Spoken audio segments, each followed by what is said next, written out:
நான் ஒரு ஹீரோ. நான் எப்படி போய் பேசுவேன்? மக்கள்கிட்ட எப்படி பேசுறது? எப்படி பேச தெரியும் உங்களுக்கு? இது ஸ்கிரிப்ட் லைஃப். சினிமா துறைங்கிறது முழுக்க முழுக்க ஸ்கிரிப்ட் லைஃப். சுயமா யோசிக்கவே முடியாது. சார் இந்த டயலாக் சூப்பரா இருக்கு சார். நான் பண்ணட்டுமா? நான் பேசட்டுமான்னு கேட்டா எந்த டைரக்டரும் எஸ்பான்னு சொல்லவே மாட்டாங்க. தெரியாம வந்து அது சூப்பரா ஹிட் ஆகி அதுக்கப்புறம் சொல்லுவாங்க, நான் வேண்டான்னு எடிட் பண்ணலாம்னு நினைச்சேன், அப்படியே விட்டுட்டேன். அது ஹிட் ஆயிடுச்சு அப்படின்னு சொல்லி நிறைய பேட்டிகள் நம்ம பார்த்துருக்கோம்ல. அப்படி வேணா சான்சஸ் இருக்குமே ஒழிய ஸ்கிரிப்டட் லைஃபுக்கும் ஸ்கிரிப்டட் லைஃபுக்கும் நிறைய வித்தியாசங்கள். அரசியல் வந்து நீங்க உங்க கண்ணு வாயில தண்ணி வந்துச்சுன்னா அது துடைக்கணும்.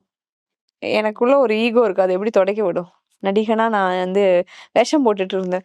அந்த வேஷத்தை நீங்க உடைக்கிறீங்க அப்படின்னா, எம்ஜிஆர் வந்து ஒரு சூப்பர் ஃபேண்டாஸ்டிக்.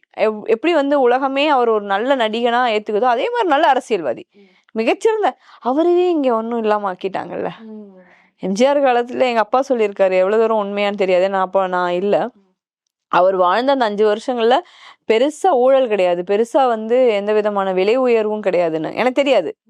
எங்க அப்பா கிட்ட பேசிட்டு இருக்கும்போது யாரோ எங்கேயோ கேட்ட ஒரு ஞாபகம். பருப்பு விலை கூட அவர் ஏறினதுல இருந்து இறங்குற வரைக்கும் ஏறவும் இல்லை இறங்கவும் இல்லை, அப்படியே இருந்துச்சுன்னு சொல்லுவாங்க. ஆனா அவரைவே நீங்க ஒண்ணுமே இல்லாம ஆக்கிட்டாங்க. அவரையும் தோற்கடிக்கப்பட்டது தானே நம்மளுடைய தமிழ்நாடு.